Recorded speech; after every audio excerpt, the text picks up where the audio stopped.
नमस्कार, प्रभात साक्षी न्यूज नाटक और आप सभी का स्वागत है। जम्मू कश्मीर में पिछले 5 सालों से शांति और विकास का जो दौर चल रहा है, लगता है वो कुछ लोगों को भा नहीं रहा है। अब देखिए कि जब से अनुच्छेद 370 वहाँ से हटा था, तब से कश्मीर में किसी तरीके के विरोध प्रदर्शन देखने को नहीं मिल रहे थे, क्योंकि जनता को समझ में आ गया था कि अब हमें विकास की मुख्य धारा से जोड़ दिया गया है और हमें अब उसी धारा के साथ बहना है। लेकिन कुछ लोग, कुछ नेता कश्मीर के माहौल को बिगाड़ना चाहते हैं। लेबनान में हिजबुल्लाह प्रमुख, जो कि आतंकवाद का मसीहा अपने आप को मानता था, उसका खात्मा कर दिया गया।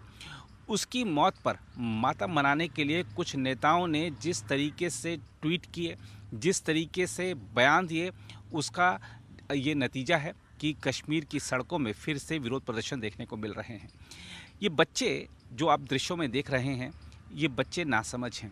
इनको बहला फुसलाकर जिस तरीके से रोड पर लाया गया, जिस तरीके से नारेबाजी लगवाई गई, जिस तरीके से इनसे झंडे फहरवाए गए, वो दिखाता है कि कुछ लोग अब भी हैं जो कश्मीर में शांति और विकास नहीं चाहते और चाहते हैं कि किसी भी तरीके से हालात बिगड़ें।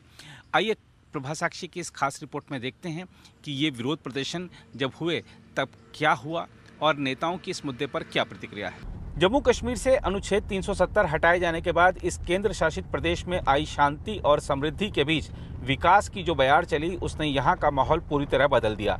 कश्मीर में पर्यटन ने सारे रिकॉर्ड तोड़ दिए। यहाँ देशी विदेशी निवेश आने से रोजगार के अवसर बढ़ने लगे। फिल्मों की शूटिंग तो दोबारा शुरू हुई ही, साथ ही कई दशकों बाद सिनेमा घर भी खुल गए। राष्ट्रीय और अंतर्राष्ट्रीय सम्मेलनों का यहाँ आयोजन होने लगा। खेल महाकुंभों, रोजगार मेलों, सांस्कृतिक कार्यक्रमों तथा व्यापार मेलों के आयोजन से इस प्रदेश का पूरा परिदृश्य ही बदल गया। अब पहले की तरह पत्थर लेकर नहीं, बल्कि हाथ में किताब, लैपटॉप लेकर युवा घूमने लगे और अपना हुनर दिखाते हुए आगे बढ़ने लगे। लेकिन यह सब यहाँ दशकों तक राज करने वाले कुछ राजनीतिक परिवारों को नहीं भा रहा था। जब अनुच्छेद 370 को हटाए जाने को सर्वोच्च अदालत ने भी सही ठहरा दिया, तो आतंकवाद और अलगाववाद को दशकों तक प्रश्रय देने वाले दलों और उनके नेताओं ने नई रणनीति बनाई। यह रणनीति यह थी कि जम्मू कश्मीर विधानसभा चुनाव में जनता की भावनाओं को भड़काया जाए। इस दिशा में खूब प्रयास हुए और उनमें से कुछ सफल भी रहे। जैसे कि हिजबुल्लाह चीफ हसन नसरल्लाह के मारे जाने पर कश्मीर के कई हिस्सों में प्रदर्शन हुए। पीडीपी अध्यक्ष महबूबा मुफ्ती ने नसरल्लाह की मौत पर मातम मनाते हुए चुनाव प्रचार के आखिरी दिन प्रचार ही नहीं किया। देखा जाए तो कश्मीरी नेताओं ने अपने एजेंडे को आगे बढ़ाने के लिए लोगों को भड़काने का जो प्रयास किया है, उस पर रक्षा सुरक्षा एजेंसियों को सतर्क निगाह रखनी चाहिए, ताकि हालात को कोई बिगाड़ने नहीं पाए।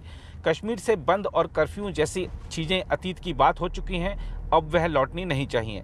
जहां तक विरोध प्रदर्शनों की बात है, तो आपको बता दें कि कश्मीर के कई हिस्सों में हिजबुल्लाह नेता हसन नसरल्लाह की लेबनान में हत्या के खिलाफ इजराइल विरोधी प्रदर्शन रविवार को भी जारी रहे। अधिकारियों ने बताया कि हत्या के विरोध में बडगाम में मगाम और शहर में जदीबल में प्रदर्शन किया गया, जिसमें हाथों में काला ध्वज लेकर बड़ी संख्या में पुरुष, महिलाएं और बच्चे शामिल हुए।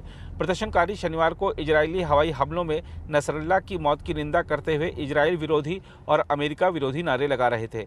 अधिकारियों ने बताया कि विरोध प्रदर्शन कुल मिलाकर शांतिपूर्ण रहा। हालांकि बड़ी संख्या में पुलिसकर्मी यह सुनिश्चित करने के लिए नजर बनाए हुए थे कि प्रदर्शन हिंसक न हो जाए।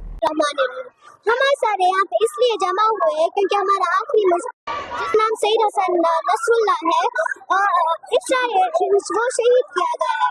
इस्राइल, लेबनान, फलस्तीन पे जितना भी अटैक करे, हम पीछे नहीं हटने देंगे। हुसैनियत जिंदाबाद, हुसैनियत जिंदाबाद। आपने एक हिजबुल्लाह चीफ को मारा है, हर घर से हिजबुल्लाह निकलेगा।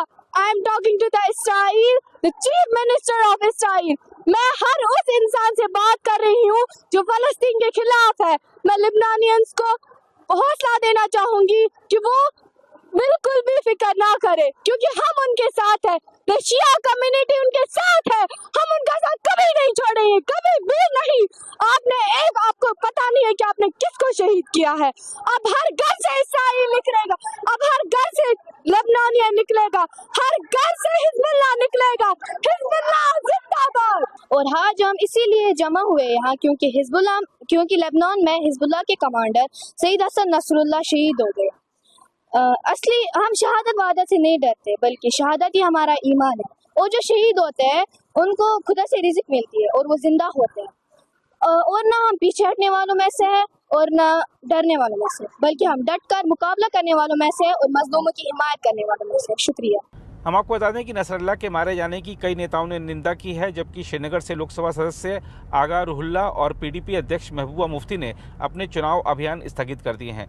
मुफ्ती ने एक्स पर एक पोस्ट में कहा, लेबनान और गाजा के शहीदों खासकर हसन नसरल्ला के साथ एकजुटता दिखाते हुए अपना अभियान रद्द कर रही हूं।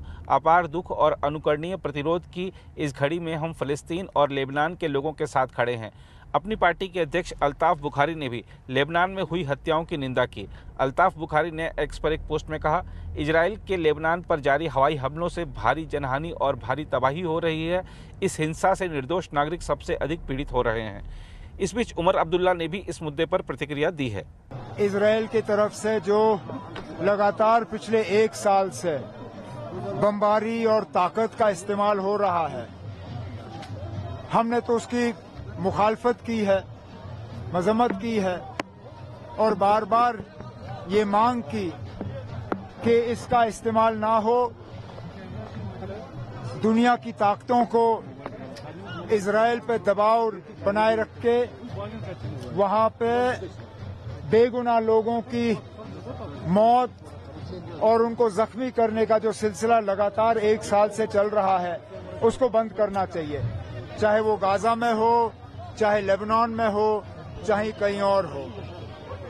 जो कल हुआ उसके बाद ऐसा लगता है जैसे पूरे क्षेत्र में अब जंग के बादल जो है नजर आ रहे हैं।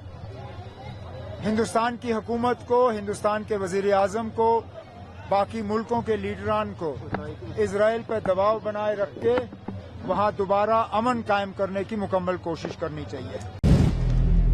अगर आप भी लेना चाहते हैं देश दुनिया की तमाम जानकारी तो आज ही सब्सक्राइब करें हमारे चैनल को। साथ ही नीचे दिए बेल आइकन को जरूर दबाएं ताकि हर अपडेट आप तक पहुंच सके।